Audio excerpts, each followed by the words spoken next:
ఆంధ్రప్రదేశ్లో కర్నూలు జిల్లాలోని కేతవరంలో అనేక చిత్రాలు బయలుపడ్డాయి. వాటి గురించి మరియు బృహత్ శిలాయుగానికి సంబంధించిన చిత్రాల గురించి ఈ వీడియోలో తెలుసుకుందాం.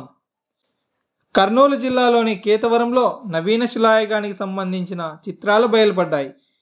ఈ కేతవరంలో చిత్రాలతో పాటు బ్రాహ్మీ లిపిలోని రాతలు మరియు స్వస్తికు గుర్తులు, అలాగే ఒక నగ్న స్త్రీమూర్తి చేతిలో పద్మం పట్టుకున్న చిత్రము, పక్షులతో పాటు మానవాకృతుల బొమ్మలు, రేఖాచిత్రాలు ఈ కర్నూలు జిల్లాలోని కేతవరంలో బయలుపడ్డాయి.